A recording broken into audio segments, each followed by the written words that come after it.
Josie. Why? I want to ask you for something in return. I want to ban you. So that when you're not here, I can satisfy myself with a mere thought of you. It's like we see it with Zoe. We see how this behavior gets out of control, and it's like she can't help it. But it's no different than a person getting high too much and starting to sell their TVs and their this and their that and lose their job and, you know, ruin their relationships with their family. Addiction is addiction, and it doesn't matter whether it's sex, whether it's gambling, whether it's drugs. Addiction is addiction, and that's what going through the process of research helped me to realize. So I couldn't judge Zoe. Exactly. I had to have compassion for her, and I had to try to understand her pain. I just did my directorial debut, right? And not to get off track with addicted, but I did a movie called Boxed In about a young black man that's dealing with bipolar disorder.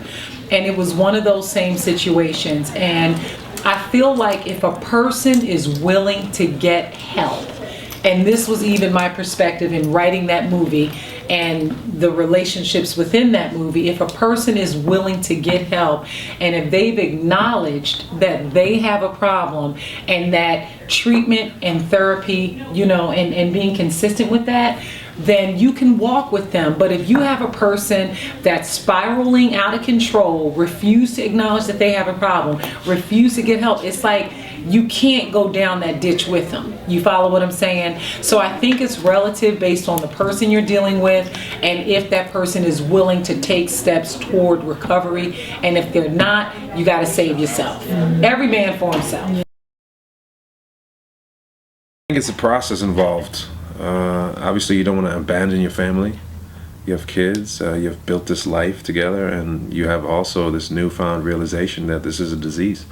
It's not just a casual sort of fling, you know. This is a real problem that needs to be addressed. So if your wife was diagnosed with cancer, would you leave her? You know, I don't think. I think it's a difficult question to ask, but my first instinct would be I would probably need some time away to get my hair straightened out, my head straightened out. But I don't think I would immediately leave. The way I started was I had no intention of putting out a book. I was just on the internet running my mouth, so I built up this huge following without even considering putting out a book. I gave away my work for free for 3 years, and I know why most people are not going to do that.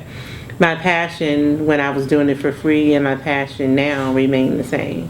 And I think that's very important. I majored in chemical engineering, but I've quickly realized when I got offered a job in Bell, West Virginia, that wasn't what I really wanted to do. So I ended up landing in sales and marketing. So my background is sales and marketing, which has really, been helpful in this whole book thing. I'm very good at the traditional marketing, but also grassroots marketing. Which has been very helpful. And I do have a book coming out next year called Infinite Words, A Comprehensive Guide to Writing and Publishing, where I discuss all of the things it takes to be a great writer and also what it takes to really successfully promote your books.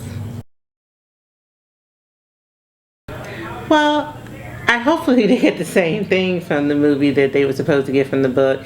And the most important thing is the power of the purpose of communicating in a relationship. That's very important. Most relationships fail because of lack of communication, and everything else is really just like side effects of that one issue. I love watching William play Quentin because it inspired me to continue to be the bad guy. In this one, Quentin and Corey, the home wreckers, of course. But Corey's character, he doesn't know that he's wrecking a home. He thinks he's found this great lady who's really not that great because she's a bad lady messing around, and it's not her fault. She's got inner demons that she's dealing with, which cause her to go do the things she does in this film.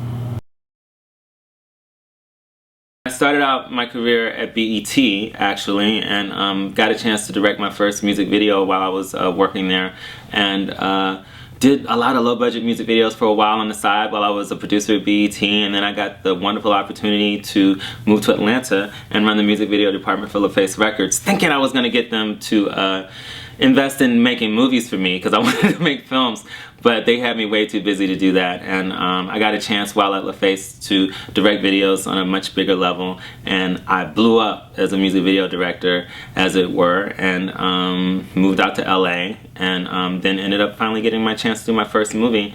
But it came through music, through a music connection. It was because of Andre Harrell. Because he had the script Honey, and he knew me from my BET days and music video days, and said that I was the one to do it, and that's how I got Honey.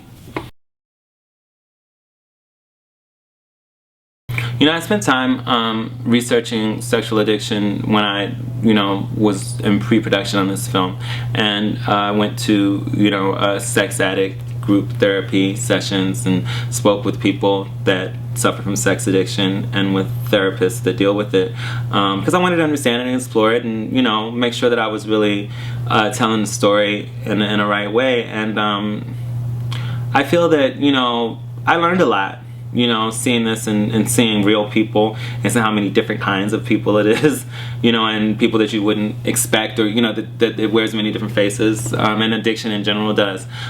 I would not say that I couldn't be involved with someone that has an addiction, but I would definitely be moving them towards getting help.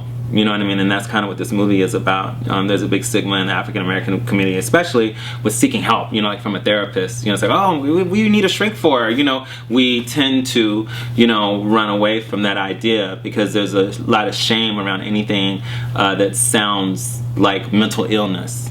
So any addiction just sounds like, oh, you've got some type of mental issue or you're crazy, and there's a stigma with it. So, for me, I feel that you should get help, and that you can get help, and there is hopes. I think that on the surface, immediately people are gonna go, oh no, there's no way, I'd be out. Oh, you must be crazy. But then, as you really see and go through and understand, like these people have a life together, you love to, it can start a dialogue maybe, because maybe you think you know what you would do, but that might not be what would happen. Do you know what I mean? And I think it's good to have that dialogue.